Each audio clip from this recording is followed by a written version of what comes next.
नमस्कार दोस्तों, इस समय मलमास यानी पुरुषोत्तम मास चल रहा है, जिसको हम अधिक मास भी कहते हैं।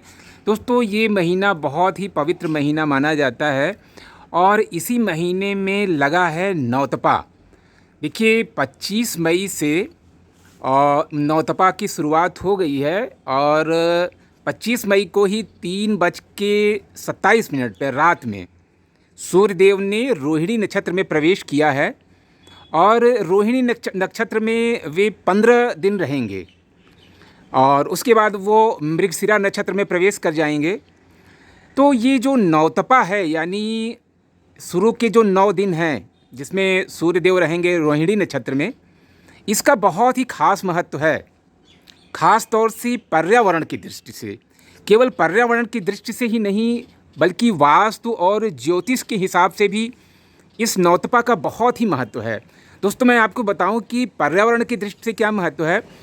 ये 9 दिन प्रचंड गर्मी वाले रहेंगे, लेकिन इस गर्मी में जितने भी हानिकारक बैक्टीरिया वगैरह होंगे, ख़ास तौर से ज़मीन में, वो बिल्कुल समाप्त हो जाएंगे।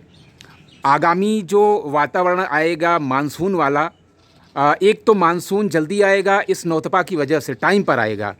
दूसरी चीज़ ये है ना कि हमारी जो खेती है वो बहुत ही, उसके लिए ये फ़ायदा होता है क्योंकि जो कीड़े, जो हानिकारक जो फंगस होते हैं, कीट होते हैं, वो सब ख़त्म हो जाते हैं। तो ये नौतपा का बहुत ज़्यादा महत्व है। आप देख रहे हैं कि एक पेड़ पर एक चिड़िया बैठी हुई है, ये देखिए, ये है बुलबुल। तो इस समय घने वृक्षों की छाँव में ये सब पक्षी दिखाई दे रहे हैं और इनके लिए आप पानी की व्यवस्था भी कर दें, मैंने किया हुआ है। तो मैं नौतपा के बारे में आपको बता रहा हूँ कि इसका ज्योतिष और वास्तु के हिसाब से भी दोस्तों बहुत ज़्यादा महत्व है। तो ये 9 दिन जो है ना, इसमें आप कुछ ऐसे पेड़ पौधे लगाएं जो कि पर्यावरण की दृष्टि से बहुत ही उपादेय हैं, यानी उनका लाभ बहुत ज़्यादा है। देखिए, इस समय जो है पुरुषोत्तम मास में जो लोग धर्म कर्म का काम कर रहे हैं वो अपने व्यक्तिगत अपने लिए कर रहे हैं, लेकिन इस नौतपा में जो कि पुरुषोत्तम मास के बीच में ही पड़ रहा है, अगर आप कुछ पेड़ पौधे लगाते हैं तो वो पूरे समाज के लिए होगा, पूरे जीवधारियों के लिए होगा। तो मैं आपको बताऊंगा कि ऐसे कौन से पेड़ पौधे हैं जो आपको इस नौतपा में लगा लेने चाहिए दोस्तों।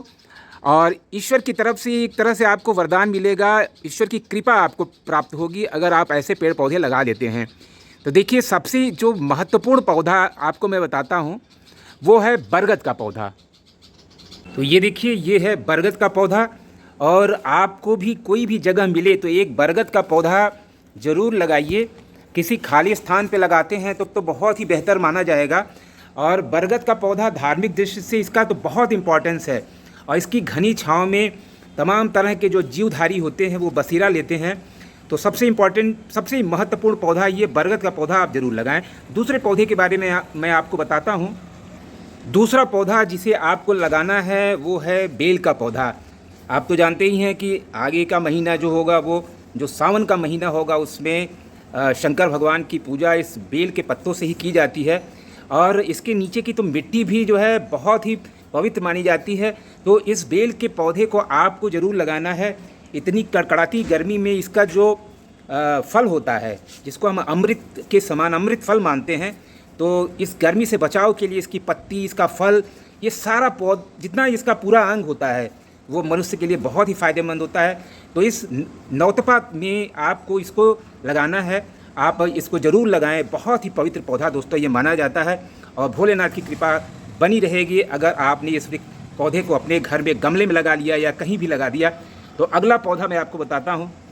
तीसरा पौधा जो है वो है केले का पौधा, केले का वृक्ष। ये तो भगवान विष्णु और माता लक्ष्मी को अत्यंत प्रिय माना जाता है और ये पुरुषोत्तम मास तो इन्हीं को समर्पित भी है। तो नौतपा में ये जो पवित्र पौधा है केले का पौधा, जिसके बिना भगवान विष्णु की पूजा नहीं होती है ठीक से, इसी का उनका जो है पूरा मंदिर बनाया जाता है इसकी पत्तियों से। तो ये केले का एक पौधा आप अपने घर में, अपने गार्डन में, गमले में लगाएं और अपने गार्डन में इसको जगह दें, नित्य इस पर जल चढ़ाएं। बहुत ही ये पवित्र पौधा माना जाता है दोस्तों। ये नौतपा के समय में आप इस पौधे को अपने गार्डन में ज़रूर जगह दें, एक गमले में इसको लगा लें, बहुत ही खूबसूरत लगता है। और इसको लगाने से भगवान विष्णु, माता लक्ष्मी की कृपा आपके ऊपर हमेशा हमेशा के लिए बनी रहेगी। तो ये इसको आप ज़रूर लगाएं नौतपा में। ये देख रहे हैं आप लोग पीपल का पौधा। तो पीपल का पौधा बहुत लोग अपने घरों में नहीं लगाते हैं, तो कोई बात नहीं। एक पीपल का पौधा अगर कहीं भी दीवार में कहीं भी आपको दिखाई दिए तो उसको धीरे से निकाल लें, और निकाल करके और कहीं भी मैदान में, कहीं भी रेलवे लाइन के किनारे खाली स्थान में इसको लगा लें दोस्तों। पीपल का पौधा जिस पर भगवान तीनों देवों का वास माना जाता है और बहुत ही पवित्र, जैसा कि आप लोग जानते हैं शनिवार को पीपल के वृक्ष पर जल चढ़ाया जाता है। भगवान शनिदेव प्रसन्न होते हैं, भोलेनाथ इस पर जल चढ़ाने से हमेशा खुश रहते हैं। तो पीपल के पत्तों को हनुमान जी को भी चढ़ाया जाता है, इसकी माला बनाकर इस पर श्री राम जी लिख करके, जय श्री राम लिख करके चढ़ाया जाता है। तो ये नौतपा जो महीना समय चल रहा है, एक तो पुरुषोत्तम मास और दूसरे ये नौतपा, तो इस नौतपा में आप एक पीपल का पौधा कहीं पर भी लगा लें, हो सके तो अपने घर में एक गमले में लगा लें छोटा सा। तो अगर नहीं लगाना चाहते हैं घर में तो बाहर कहीं लगा ले दोस्तों। बहुत ही ये गजब का ये माना जाता है, इसको लगाने से जो है कई पीढ़ियों तक आपको आशीर्वाद प्राप्त होगा। तो एक पीपल का पौधा जो है अपने गार्डन में ज़रूर लगाएं या कहीं भी खाली स्थान पर लगा लें। और लास्ट में आप देखिए ये है शमी वृक्ष। शमी का पौधा भोलेनाथ को अत्यंत प्रिय माना जाता है। ये शमी वृक्ष बहुत ही पवित्र माना जाता है। आने वाले जो सावन का महीना होगा ना, तो इसकी भारी डिमांड रहेगी। तो एक शमी का पौधा एक गमले में आप लगा लें दोस्तों, बहुत ही पवित्र माना जाता है। ख़ास तौर से इस नौतपा में अगर आपने इसको लगा लिया ना, तो भोलेनाथ की कृपा आपके ऊपर हमेशा के लिए बनी रहेगी। गमले में लगाएं इसको, और गार्डन में सही दिशा में आपको इसको रखना चाहिए। तो दोस्तों इन 5 पवित्र पौधों यानी जो पंच वृक्ष हैं, इनके बारे में जो मैंने आपको बताया कि इस नौतपा में आपको लगा लेना है। पूरे 5 वृक्ष अगर आप न भी लगा पाएँ तो कम से कम एक वृक्ष आप इस नौतपा में ज़रूर लगाएं, कहीं ना कहीं लगाएं इसको दोस्तों। ये सामाजिक काम है। वृक्ष लगाना जो है ये आदमी पर्सनल इंटरेस्ट के लिए नहीं करता है, ये पूरे समाज के लिए करता है। और एक वृक्ष जो है सैकड़ों सालों तक जीवित रहते हैं, और इस पर न जाने कितने जीवों का आश्रय चलता है। तो उनका आशीर्वाद आपको हमेशा हमेशा मिलता रहेगा। तो दोस्तों वीडियो कैसा लगा आप कमेंट ज़रूर करें, ज़्यादा से ज़्यादा शेयर करें। तो मिलते हैं इसी तरह के और भी अच्छे से उपादेय वीडियो के साथ। तब तक के लिए हैप्पी गार्डनिंग।